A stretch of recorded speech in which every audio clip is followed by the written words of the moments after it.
Hey, everybody. Welcome to the GMI Rocket Show. Today's episode number 114.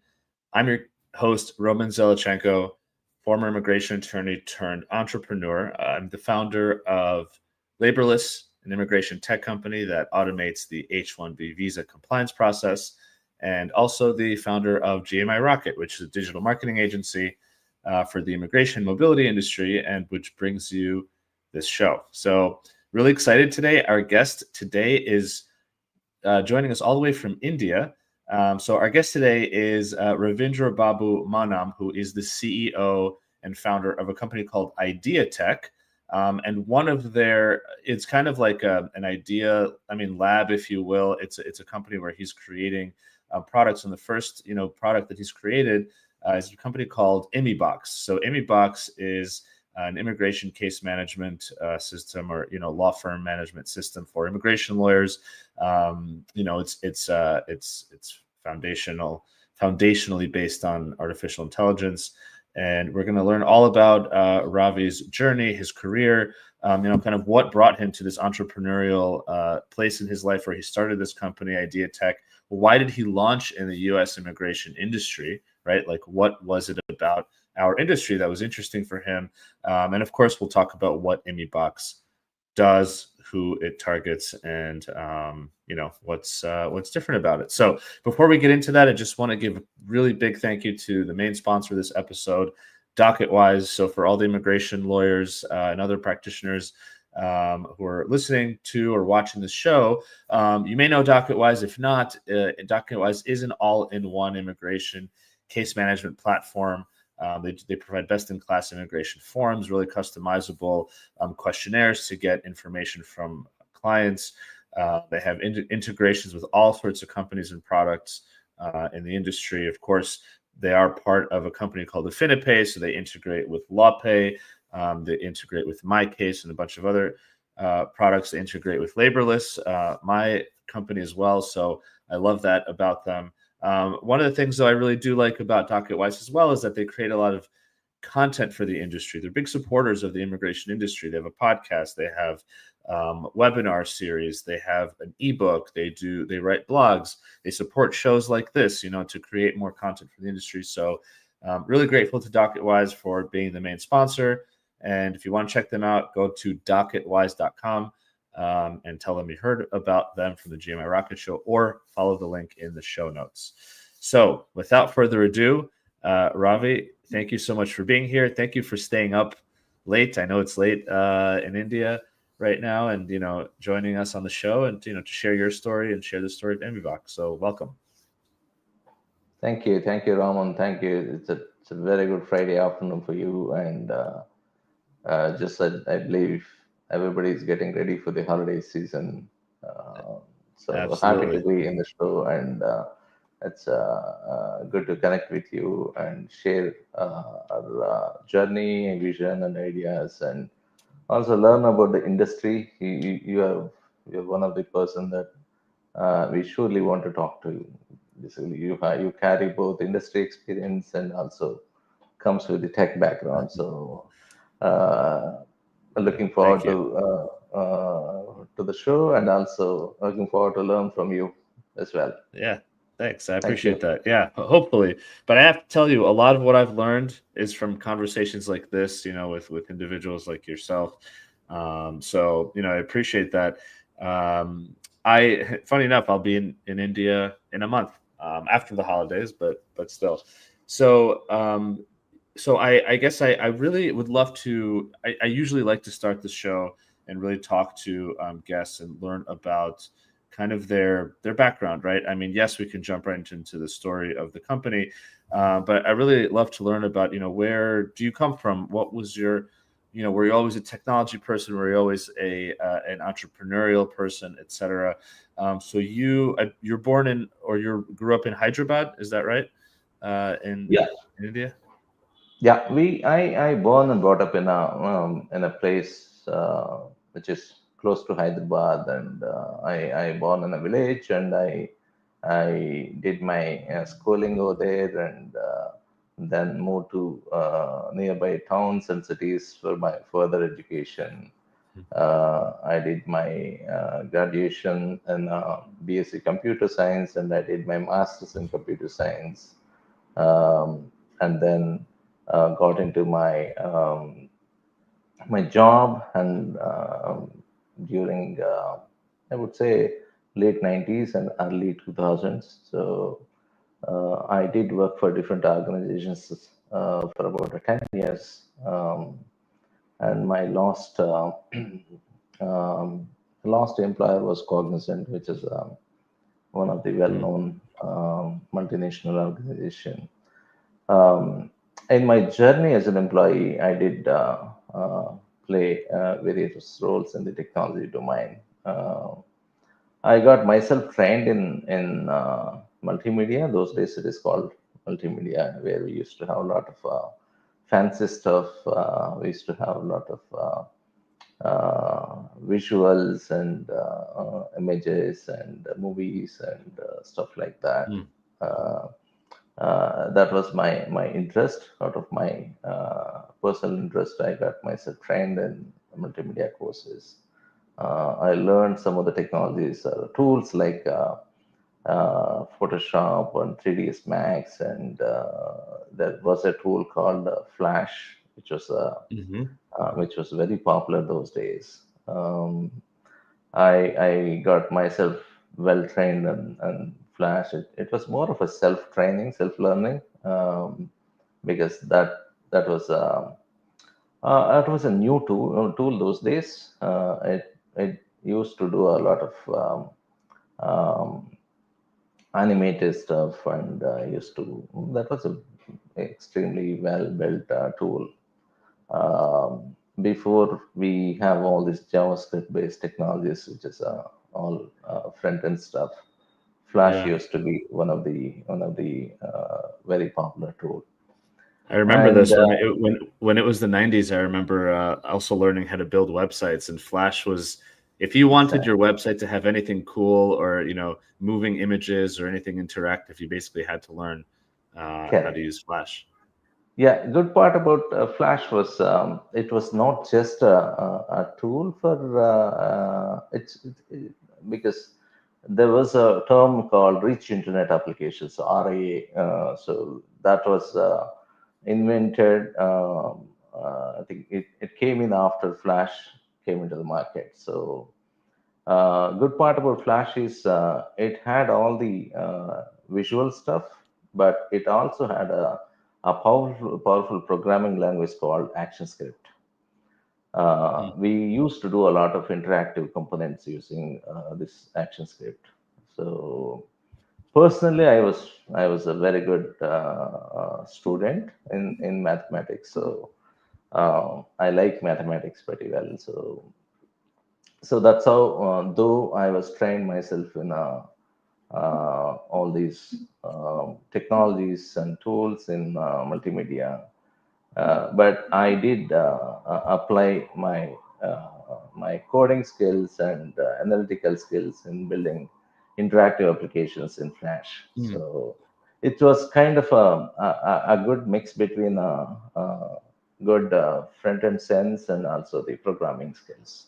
Yeah, it's like Um, design. It's like visual design as well as background. Correct. Let me ask you this: when you mentioned you were going to school and you're up in a village outside of Hyderabad, and you out of curiosity, was it always sort of assumed that you would go into technology? Was this something that you got, maybe had in your family, or did you have any pressure about that, or was it just an interest of yours? You knew it was around you, and so you kind of went towards it.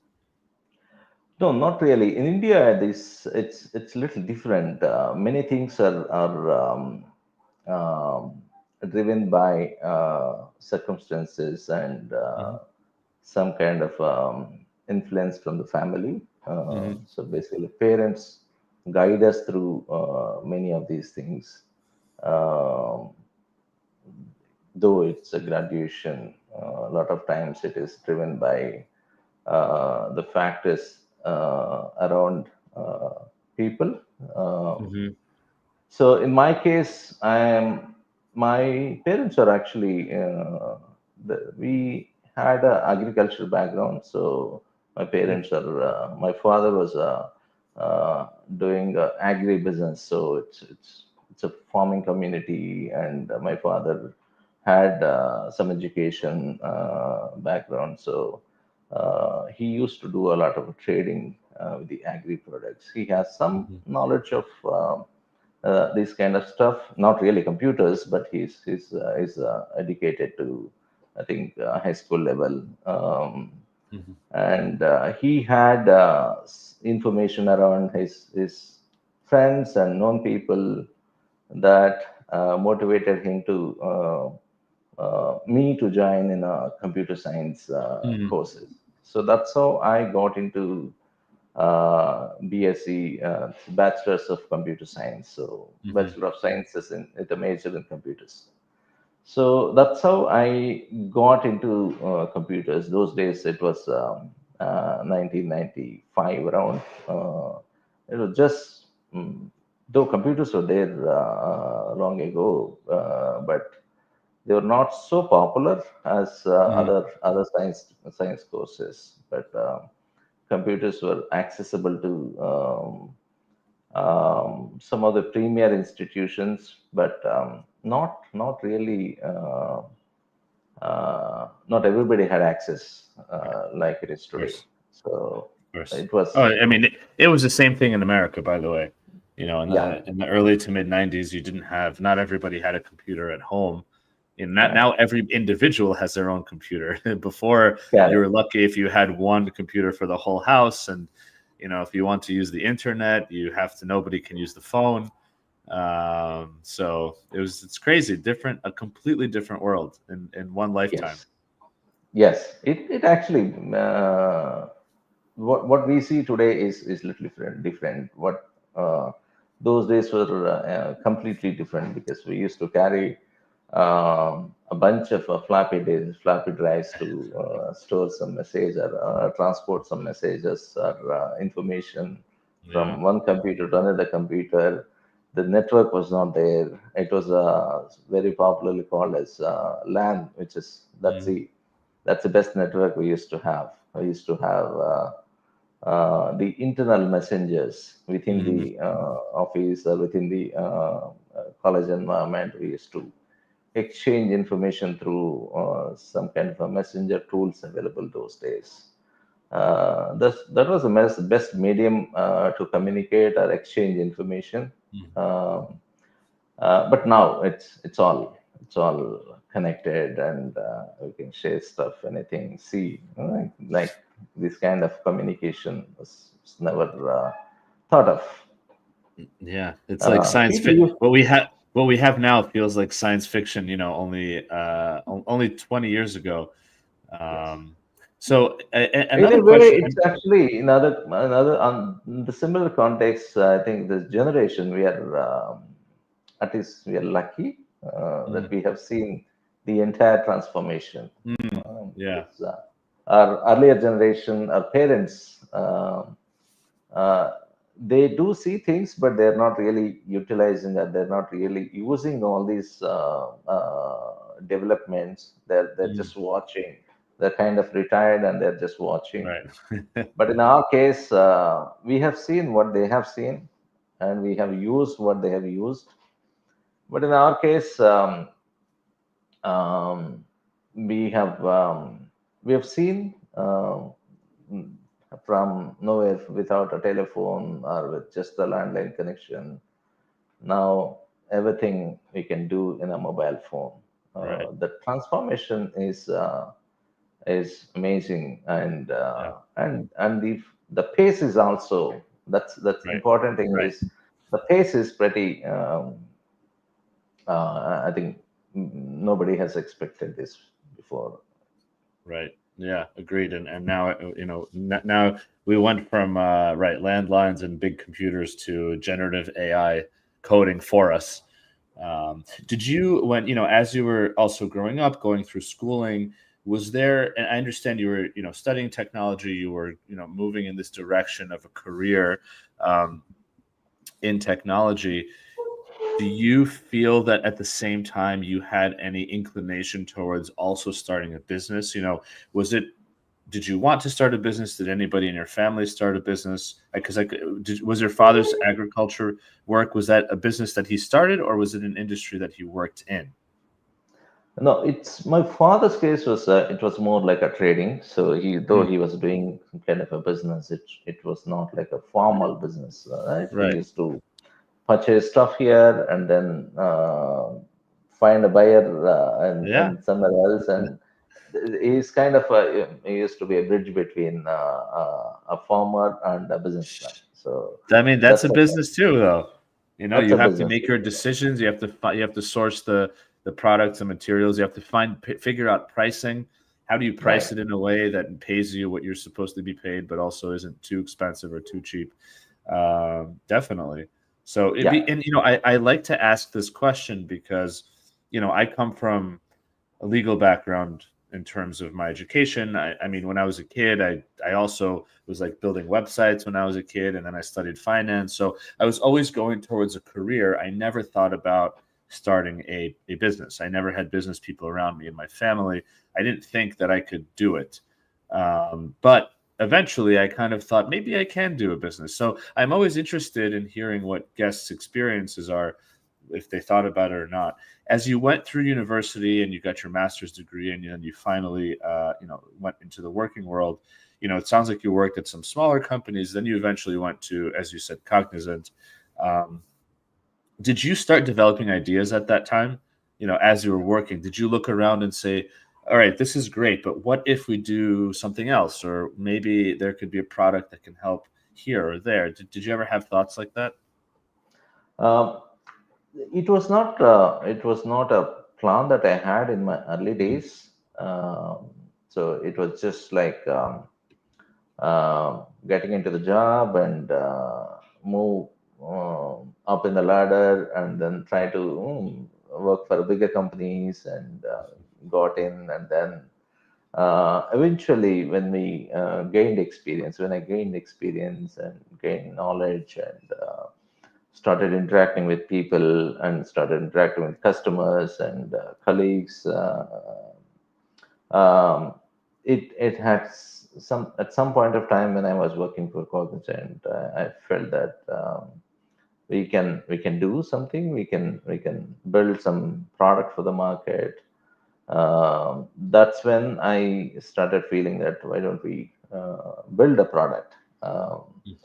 And that's when I thought in late 2009 I started working on a product for the educational industry in India. So Mm.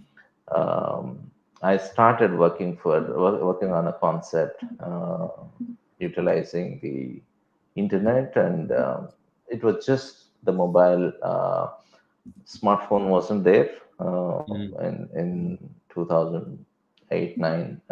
It was just coming up. So we did not have an operating system like Android or Mhm. iOS those days. So touch phones and the smart communication wasn't that popular. So what I built was what I planned was to develop a solution for the schooling Mm. industry, where um, avoid students be the messengers between the school and parents.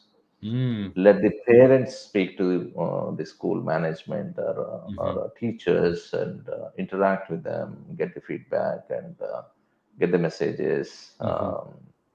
Let the student focus on education. So l- let the school actually don't uh, create a mechanism where you can avoid writing something on the notebooks or diaries of a student.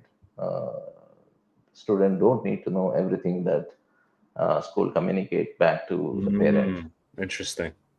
What Um, prompted this idea? Do you remember what prompted this idea? I mean, at this point, you uh, were not in school anymore. You were already working for a number of years.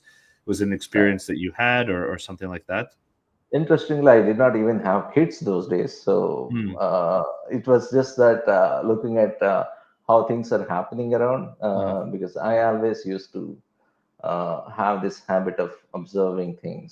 Mm-hmm. So you know the difference between seeing and observing. So when we start observing, we can actually think many things.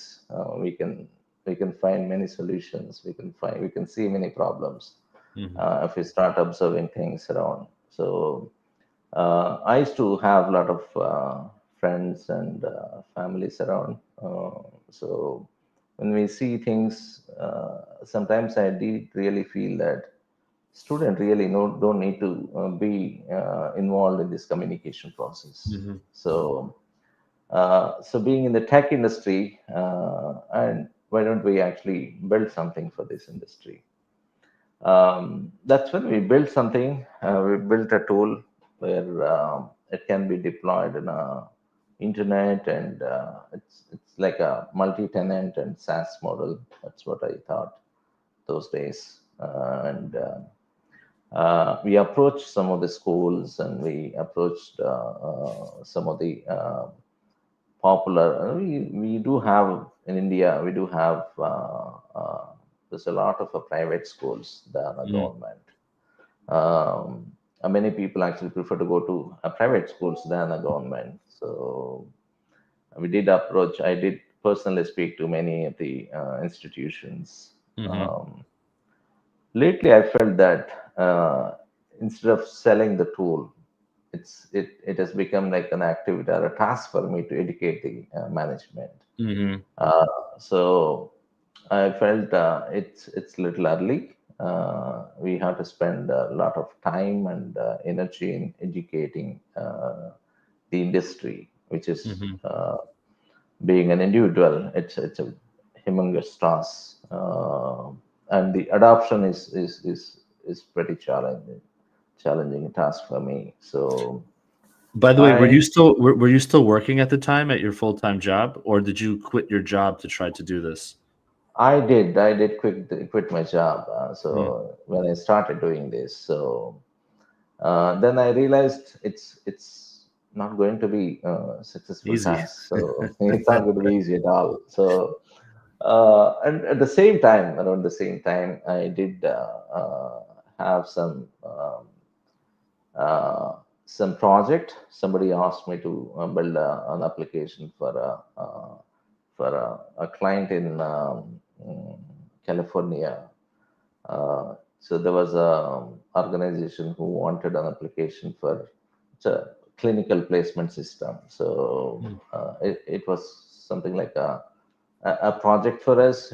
It was a product for them. So um, then I took it up, and we spent close to a year working on the product, Mm. and we successfully built it and delivered, and we got paid for the service that we did.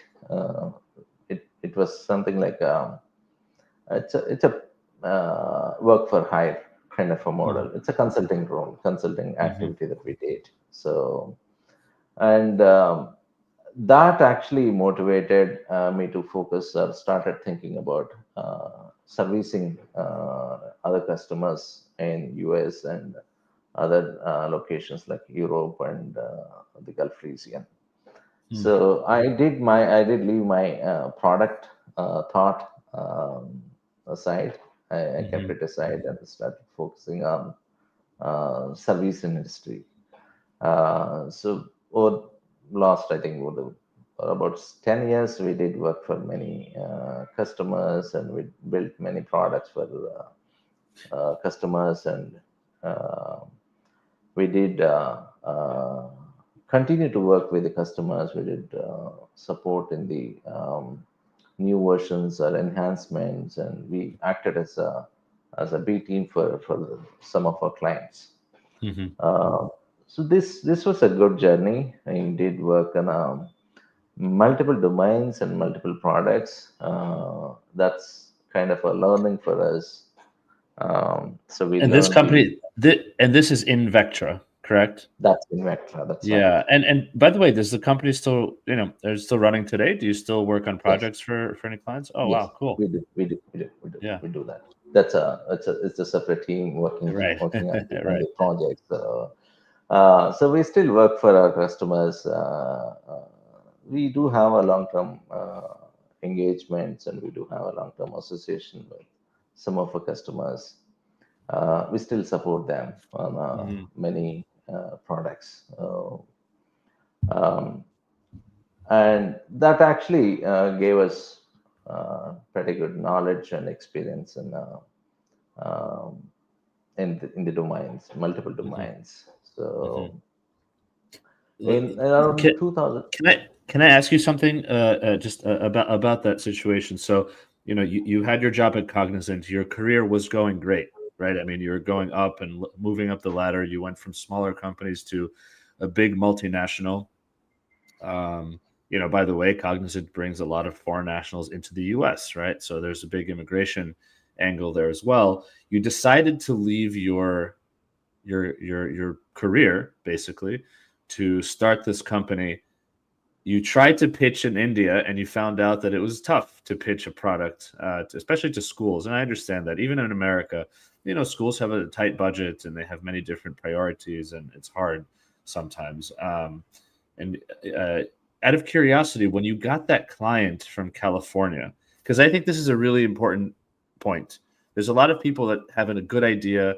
Maybe they leave their job. Even if they don't leave their job, they take a big risk to put the extra effort and energy out there, pitch the idea, maybe build something as a V1, or even a V0 to show somebody, and they're not successful. And it's hard, and then you spend all this time and energy and money. I mean, I'll tell you, when we launched Laborless, I mean, I thought it was the best idea in the world. And I talked to many people who were not clients, but they understood what we were doing.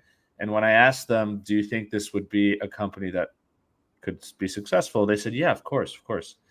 Well, we built the product, bootstrap. So we're spending our own time and money and energy and weekends and evenings and all this stuff, holidays. We built the product. And we went back to the people that told us how great of an idea it was. And we said, here it is. Here's the product. So now do you want to use it? Do you want to, maybe pay us for it? And they said, well, it's a great idea. Congratulations. But no, thank you. We're not interested right now. And then you sort of look at and you said, what have I done the past X amount of months? And then you start selling it, and it took us a very long time. I mean, to get our first client. I was ready to maybe give up or just start another job again and do this on the side. And then we found our very first client that found us, and it was the smallest client ever. I mean, it wasn't real money that could sustain us, but it was money. It was somebody believed in us, and they gave us a project. They liked what we built. They exchanged what we provided with money, and then that gave me the motivation, as you said, to say, okay, there is something here. There is a way that I can help. So I'm curious, how did you get that? And maybe it was luck, maybe it was a friend, but how did you get that first client that actually came to you and said, we need you to help us build something, this company in California, that turned this from, a consulting business or whatever idea that you had into something, real and concrete? um, it was not something that we did market our services. It was something that it came through unknown reference. Somebody known to me approached us, I just passed a message that to all my connections that this is what I'm planning to do. So Yeah. I have let people know that this is what I'm planning to do. Just starting an organization, I started building a company. I'm turning an entrepreneur, and I just conveyed the message. This is what I'm trying to do. I'm sure every individual in this world have some credibility, and some people will always believe you. So that's how somebody has a requirement sitting in US, and they wanted to get something done at a reasonable cost, which is not practical at that budget to get it done in US. So they Hmm. needed that to be built by an offshore team. So that's when they approached me. It was something that came to us. It's not something that we try to sell ourselves or try to market. So even today, we actually don't have, from a consulting perspective, uh, I don't have any sales or marketing team working for us. So we survive and we run our business through all references, and Hmm. many of our new customers that we get, they are all through all through references. Majority of them referred by our customers. So it's just that we that's how, like, going back to your question about Cognizant, my experience in Cognizant.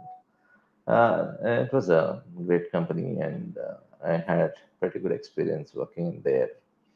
And they did have a lot of engineers being moved to US on both L1s and H1s.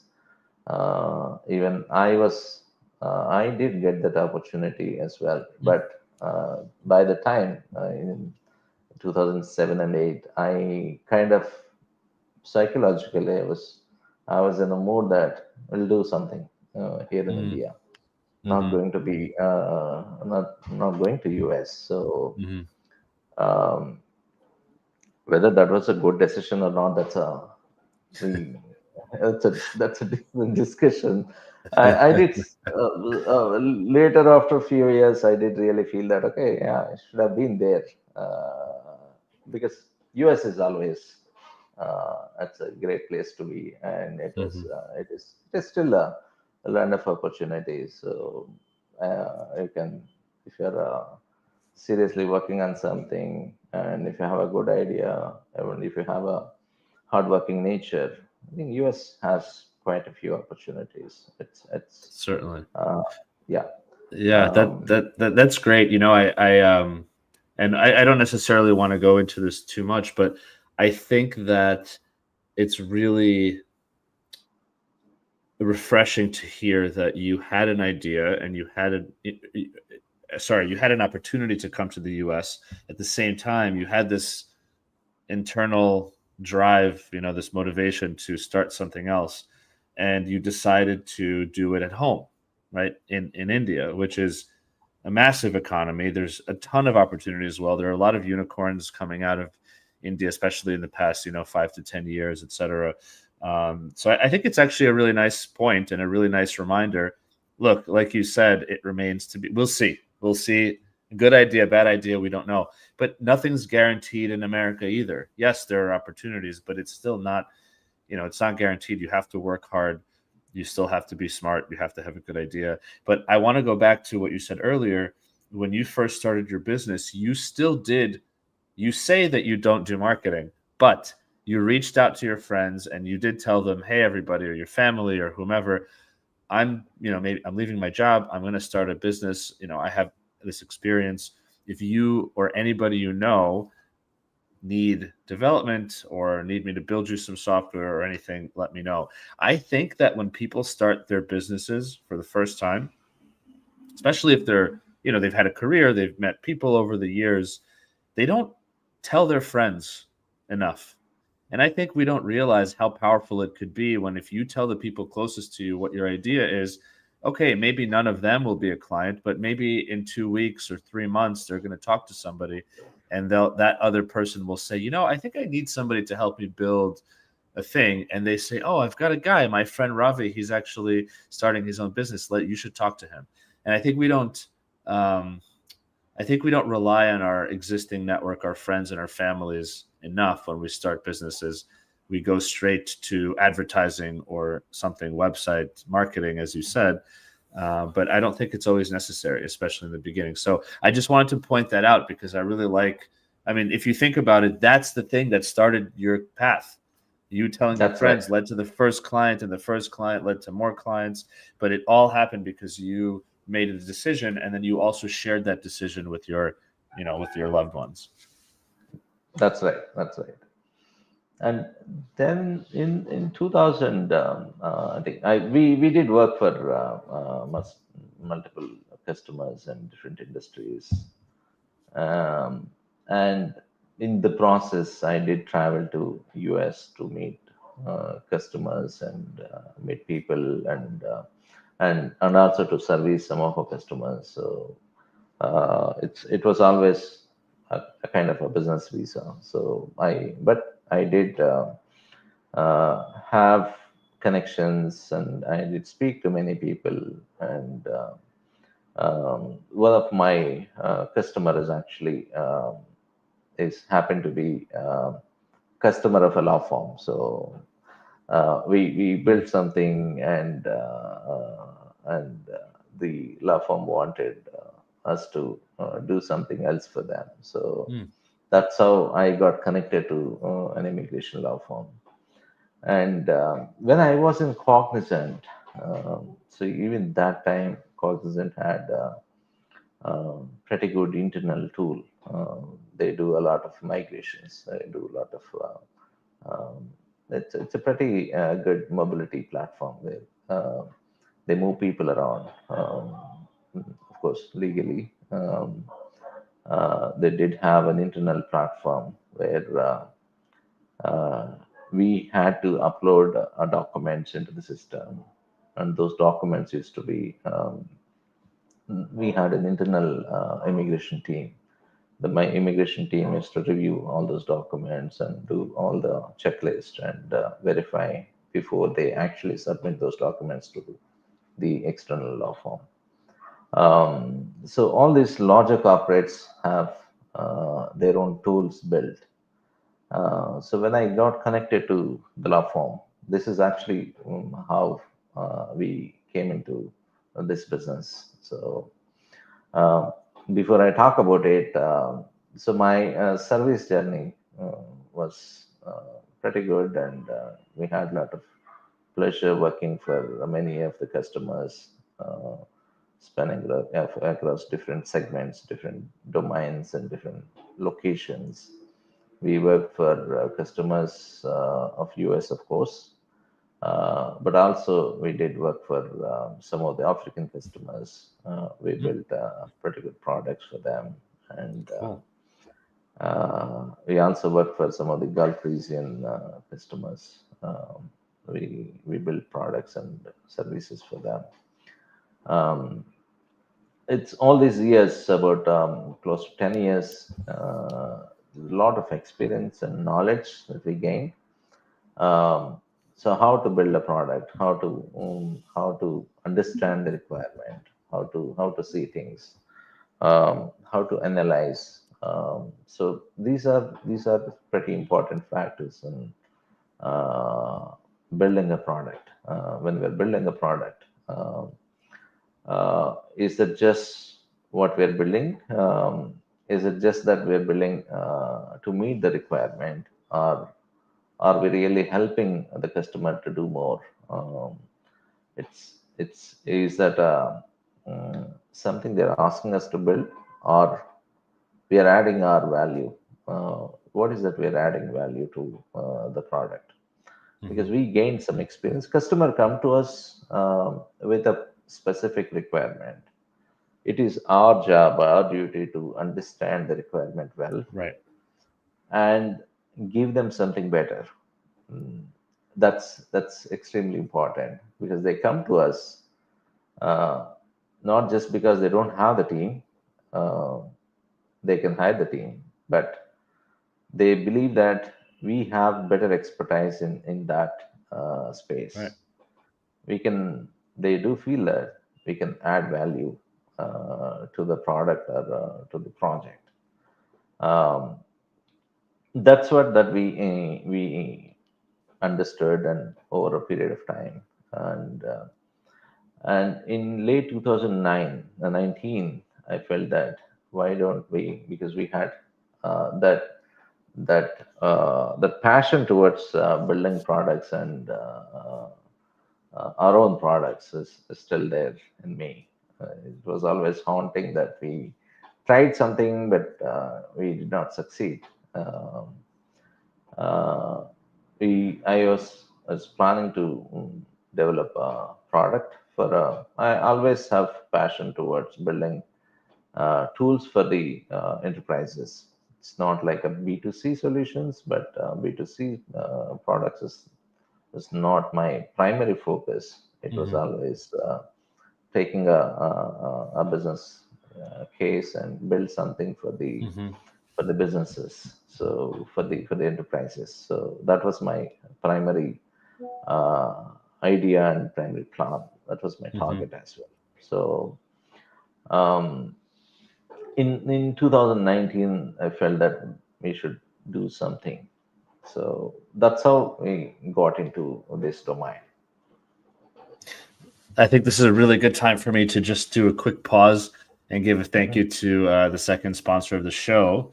mhm, So the second sponsor is Journey, Journey Business Plan. So Journey spelled Joorney.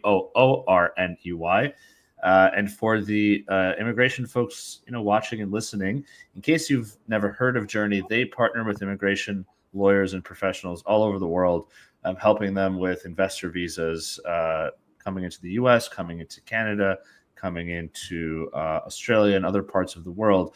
In the US, we have the E2 investor visa, the EB5 investor visa, EB2 NIW, L1. I mean, there are a number of different opportunities for folks to come into the US and need a business plan. So, Journey is the biggest and a leader, absolute leader in creating business plans specifically tailored to the U.S. immigration process. This is not just a business school business plan or something you can get off of ChatGPT. They tailor it specifically to the visa category. They know the requirements, etc.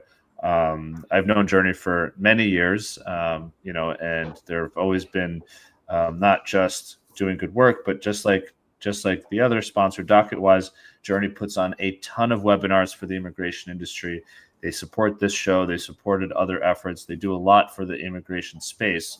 And so I'm really grateful to them for being a sponsor. So if you're an immigration professional, you handle investment visas into the US, into Canada, etc., check out Journey. There's a link in the show notes. Check them out. And if not, check them out at joorney.com. So thank you to Journey for their support. Um, okay, so Ravi, I want to get into this. I want to transition now into ImmiBox. So can you just recount the story of how you decided this is where we want to put our efforts? So you had this product idea, and I understand you always want to build a product, and yes, now you build something for other companies, but your first passion, the first thing you did when you broke off onto your own was to pitch a product to enterprises, and it didn't work. Maybe they weren't ready, it was too early, whatever. I can imagine that this whole, for 10 years, 10, 11 years, you had this thing inside of you saying, one day I'm going to build something. I know I'm going to find another idea or find an idea. So how did you feel that this was the right one? Yeah, like I said, I was trying to tell you that how I got connected to a law firm, an immigration law firm. It is through one of my customer. I got connected to a law firm, and I do have some pretty good knowledge of the immigration process, like H1Bs and all the entire employment-based immigration. I do have knowledge because I've been working for customers. I've been working with a lot of friends who has businesses in US who actually bring in people for their roles and for their products. We do keep speaking about this immigration process, and I personally, out of my passion, I did have some knowledge, gained some knowledge on the immigration space. When I spoke to the law firm, apart from the requirement that we were asked to do, I did interview the law firm. What kind of tools and technologies do you use? Because even before that, I did really feel that legal is the space where there's a lot of opportunity. And from a technology perspective, I did feel that um, I, there's a lot of potential and lack of right set of tools available for the legal domain. There are tools, there are pretty good number of tools available, but not really like any other industry. Let's say if you take SAP for that matter, uh, an ERP, which is a massive tool. But whereas if you talk about a good product, enterprise level product for the legal domain, uh, there are not many. So why not? Uh, then I did speak to the law firm uh, with two passions, or one passion, which is building product, and the other instinct that I had was legal is the domain that we can seriously focus on. Mhm. When I got connected to the law firm, it was something that I felt, okay, this is an area that we can try to understand more. When I Mhm. spoke to the law firm, I did ask few questions. I felt that this law firm was not using any of the tools. They're all doing all manual case management and Mhm. invoicing. Everything is manual. Then I asked why, because there are tools available in the market. Why are you not using any of these tools? And the response was, there are tools available. They're not really um, matching the process that we follow, Mhm. because these tools were developed by technologists, and these there's a technology that can onboard the customer and take the documents or take the questionnaire and create forms and ship it. So this is the core of all these tools. The case management is the core. That's the primary activity of these tools. Um, but we do more. We do have internal case flow. We do have a workflow within the organization, and we wanted it in a certain way. And then that actually triggered me. So that's one of the reasons that why we I wanted to get into a legal space and immigration law. So tell me a little bit about so you eventually what you did. You I guess you worked with with this firm. You understood their process, their workflow. It's not just about interacting with the client or the customer. It's also about internal interactions. It's also about maybe document management, etc. And so the idea, I guess, for ImmiBox was born. So tell me a little bit about what is ImmiBox. How does it work? What does it do? Who's the target client? So that folks listening or watching can get a little bit of an idea about it. Absolutely. So ImmiBox is primarily built for law firms. We call that as practice management solution. It's not just a case management solution. Hmm. It's a practice management solution. When we talk about practice, it's not just the case management. Case management being the core of a law firm, but there are other business functions that law firm does. Um, for example, if you talk about, like I said, an enterprise software, if you take any of these softwares out there in the market, um, they're pretty good solutions. Some of them are a little dated, I think, old technologies and all, Hmm. but they're also matured, I would say. But many of the softwares actually does the case management. Um, what we did is ImmiBox is all about enterprise solution that we wanted to build. Case management being the core, we do have other Hmm. business functions.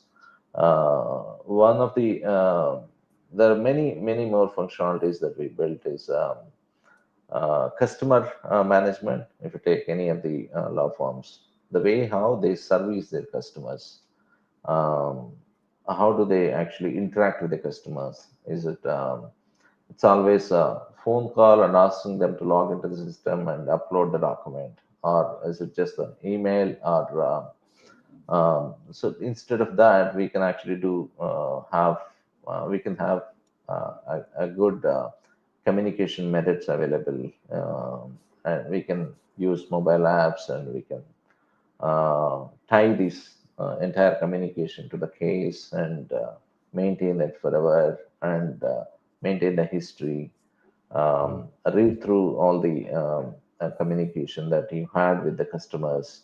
So client communication is one of the client service is one of the important factor that we have in the system. And case management is anyway, it's there. And we also have access to all stakeholders involved. It's not just the corporate, but also the employees of the corporate when it comes to the employment-based immigration. Corporates have access to the questionnaires and cases and everything, but whereas the beneficiaries, they don't have access to a lot of this material. They always have to depend on the employers to get the documents, or access to the case documents. We do have a three-way access to all involved stakeholders, and there are features that will enable them to mm, restrict the access or enable the access for certain files or information that is available. And we also have some of the efficiencies that we implemented using the latest AI. I'll talk a little bit about this AI stuff, where, in my opinion, the AI is something technically it is advanced, but are we really adding value? Are we really Mm-hmm. solving the problems? Right. That's again a big topic that every industry is currently having. But when it comes to immigration, um, AI is implemented even in our case. Take an example of receipts that we receive from USCIS. There's Mm-hmm. a bunch of documents that we get every day from as a law firm. You'll receive a lot of documents. Categorizing them on a case wise and beneficiary wise or a Mm-hmm. petitioner wise is not an easy task, because all these documents we get physical papers from USCIS. Um, we actually implemented AI models to screen them properly, understand the information, and categorize them. That saved a lot of time for the law firms. Um, and e-filing is one of the important functionality that we built. The way how we handle USAS e-filing is in a pretty legal way.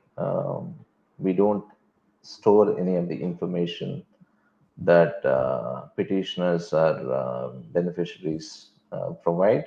Uh, a law firm can actually go and file their forms electronically uh, without storing any information in the application. So Mm-hmm. we built it in a pretty seamless way that I believe, to the best of my knowledge, no other software has this e-filing facility as we have. Uh, so e-filing is one of the important efficient feature that we have in. And your target audience is immigration law firms in the U.S. Do you find that uh, when you're onboarding new firms, are they switching from other platforms? Are they, maybe they currently don't use anything because they don't find something they like, and then they finally found something with your product that they do like? What's the sort of typical scenario that you have when you maybe onboard a new law firm client?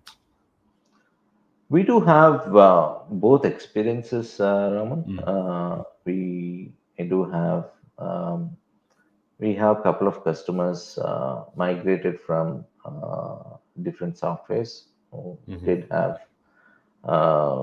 some. They come with certain pain points. Very importantly, the support. mhm, Uh, because law firm is different from any other business. Law firm has their own identity. Every law firm want to have their own um, set of documents, their own formats. So the software should have a provision to manage and configure all these documents in a certain manner, like it can be letters or the web ways that they want to use in the files or in the cases they process. They need to have this provision available in the system. Uh, when they don't, they might actually depend on us to get additional help. The support is the biggest challenge that I feel. mm, Uh, some of these customers that we are getting, uh, mm, it's primarily because lack of the support. mm. Um, Interesting. and we did work on migration tools for at least two of the tools that are out there in the market. Mhm. We help the customers to migrate the data from the other software to our software. Uh, What are you most excited about with it? it's always encouraging because I have experience recently when I met a couple of law firms. Mm, I do have two different stories, two contradicting stories. Uh, so one customer who is using our software is talking all good things about us, and you have the best software. I scanned all available tools in the market, and I like your software pretty well. You have built it very nicely. The experience is top class. The ease of use is pretty good. He has all good things to talk about, and he is asking me why are you not marketing it aggressively, because mm, many people don't know there is such a tool available in the market. Many of mhm, the law firms is not aware of you. Why are you not doing it? Uh, and the next day, I met another law firm. And another law firm, they say that you have good software. Uh, take time, take some more time, and make sure that you have full proof. Uh, we see the best thing in your software is you have everything working properly, whereas other softwares, there are many bugs, and we help them to fix bugs and help them to add certain functionalities with our experience and knowledge. But in case whatever you have is pretty good. Um, okay. but add some more case types, because we are still working on some of the case types that we are Yeah. for example, it's immigration is pretty huge, and every Right. case type has a different workflow, different set of Right. documents that we ask. It's unlike the traditional law. Immigration law is a little different. So we still don't have. Um, I would say 100%. I would not say we have 100% case types. We still Mm, working on. For example, take J visa. We're still working on J visa. So this law firm says that you go to the market only when you have all 100% mm, case types covered. mm, So it's a two contradicting comments from two law firms. Um, but we actually going slow, a little slow, and wanted to go to the market with a full-fledged software. But I believe we do have pretty good software already available in the market. Do you focus mostly on employment-based immigration or family-based? Because you mentioned, the J-1, of course, it's well, it's usually by individuals, but it's not a family reunification. It's not asylum. I mean, it is somebody coming to study or work or have a cultural kind of exchange opportunity. Are most of your clients today employment-based immigration firms or kind of family-based? We do have mix, Raman, but I would say uh, we covered pretty much everything related to the employment based, Mm, be it a H1 or L1 or perm, which is a well-defined process that we built, perm and then green card. So pretty much everything that we covered as far as the employment based is concerned. And family based is again huge. There are quite a few different case types. We do have all popular case types covered so far. There are still some more that we are working on, like asylum. We're still working on asylum, um, yeah, and there's that's still, I think, I would say another 20% is what we still have to cover as far as the family and individual is concerned. hmm that's yeah, that's good to know. Because I think um, firms are always looking for something that fits their process as closely as possible. I mean, a lot Correct. of the companies out there are great. I mean, DocketWise, one of the sponsors of the show, amazing tool. They were born out of family-based immigration. They've expanded into employment-based immigration. They have big firms, small firms. I mean, they have thousands of clients. It's a great, really great tool and a really great team. But there are going to be firms that say, great company, it's not for me. I'm looking for something slightly different. Maybe I want this, I want that. Competition in the market is good. That gives people choices. So that's why I'm curious. That's why I'm sort of wondering. So that's good to No, know. So there's for still some good tools available in the market, I would say. of course, yeah, yeah, yeah, I'm of sure there's course. still good tools. You know, Just that we want to be better. We want to do of something course. better, Well, something. that's the beauty. That's the beauty of, I guess, market capitalism, if you will, right? We Correct. push each other. Right. You have the desire to be better because somebody else before you had the desire to be better than somebody else who was before them, Yes. and so we're always pushing each other. I think to build something. The next. Positively. Yeah. That's what Exactly, I would say. exactly, Yeah. positively. Yeah. And I will say, kind of as a side note, one of the things I do love about this industry, I go to many conferences, many immigration conferences, and the exhibitors are usually fellow tech companies, case management, and people are competitive with each other business wise, but everybody's friendly, everybody talks, everybody shares ideas. And I think one of the things that I really love about this industry is that we're all trying to help genuinely. I think we're all trying to help our clients to the best of our ability. And Correct. we know that our clients are helping humans. Our clients are helping people It's move it's it's successfully. it's something because beauty of this industry is it's, I would say, beauty or the criticalnesses of this industry is uh, many of these immigrants, they come to America with a dream or with a long-term expectation that they want to stay there and work there and settle there or become a citizen there. So it's a pretty long plan they have. Um, if something doesn't go well, they'll have to go back to their home country, Hmm. which is it's not just a problem for that individual.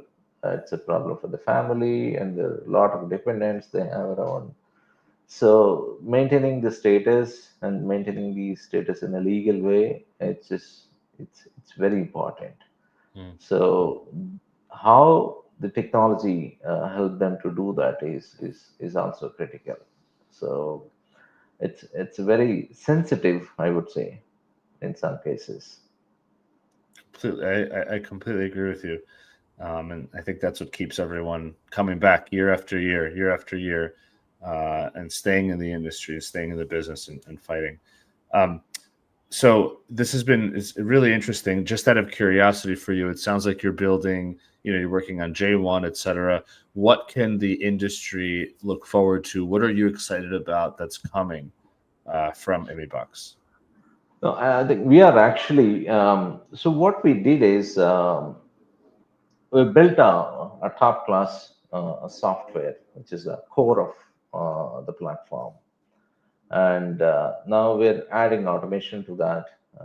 By it's not just for the sake of adding AI into the system, Mm, but we're also making it meaningful to the industry, making it meaningful to the law firm. Um, you must be knowing because it's always there's a pros and cons. If there's an antivirus software which is built to kill the viruses, the next day there's a new antivirus that comes into the market. Similarly, um, AI, right? We build a lot of material using AI and GPTs and LLMs, but there are also tools that are built to identify whether this is built, this is created using AI or it's a mm, human generated. hmm. So there is also intelligence that is available to identify whether this is generated by a system or a human. Right. I don't know whether the USAS is using that kind of a technology to identify. Uh, I don't know whether that really matters to them or not. Um, but we have to be cautious in adding technology or technology driven content. Um, Hmm. so that's why we are a little cautious about uh, generating or preparing the cases based on just the AI. Mm, So anything that we add, it should be meaningful. It should really add value to the law firms and practitioners. So we did apply the AI in some cases like preparing LCA requests. We do have an automated process, and we're adding this to other different case types. So as of now, my feeling is, my impression is that we can implement AI to the extent it'll complement practitioners. We cannot really replace practitioners or cut down of the course. effort. We can definitely reduce the amount of time that practitioners spending on preparing a case. We can add tools to incentivize their efforts. So to that extent, we are actually adding technology to the product. Mm. Yeah, that's smart. It's a slow, steady Yes. growth, right? You're not adding everything because we don't, you know, we're not some in some It's cases we're not not just because there is a technology available. right. Exactly. You don't just because it's there doesn't mean you need to use it. All right. Right. So then, my last question to you: you had these two people that gave you two opposing views. One of them said you should go out and market today. What are you doing? Waiting. What are you waiting for? And the other person says, no, you should wait until you have every single thing available and then market. So my question to you is, what do you think? What's your path going to be? No, we are actually we are going into the market and going and meeting people. We are spreading the message that there is we are here in the market and we have this nice tool. At the same time, we're not too eager. We're not too aggressive in terms of marketing our product. I would say I'm somewhere in between. Right. That's a Yeah, fair. That's a wise. That's a wise answer. yeah, Well, yeah. I will say this: you're on this show, and sharing your story, sharing the story of ImmiBox. So for folks that are listening, and the website is immibox.com. Is that correct? That's right. Okay, so for folks who are interested, want to check it out, definitely go to ImmiBox.com, check out the website, reach out to them if you have any questions. Ravi, thank you. This was really interesting and really fun. And, it's really great to hear, your story and the fact that you come from this technology background. And I really love that you started with a business idea. By the way, did you build something with the school, communication app, or were you just shopping an idea around first? No, we did. I built something, a product. I built Mm, the product to, I would say, 60-70% of the idea that I had in mind, and built it, and okay. I had to scrap it. Yeah. That's so I love that story. I mean, I'm sorry that you had to scrap it, but I feel like when you go through that experience, you know, that energy that you put into building that first thing and seeing it not go the way you planned, it becomes this potential energy for everything else that happens. So, in a So sense, you wouldn't be. it's basically, I never had that bad. Hmm, I don't think it is a bad experience. right. It's something that uh, we I did something which I wanted to do, Hmm, and that is something that I can openly disclose. This is what I did, and it didn't go well. It's not bad. It's something right. something good. It didn't work. So it also gives us some experience before doing something. Go and talk to the people Right. and get understanding and get the first hand feedback whether you can really do this or not, whether there is a space available, there's acceptability in the market. Mhm. So some definitely there's some lesson that we can learn. Of course, every day we can learn.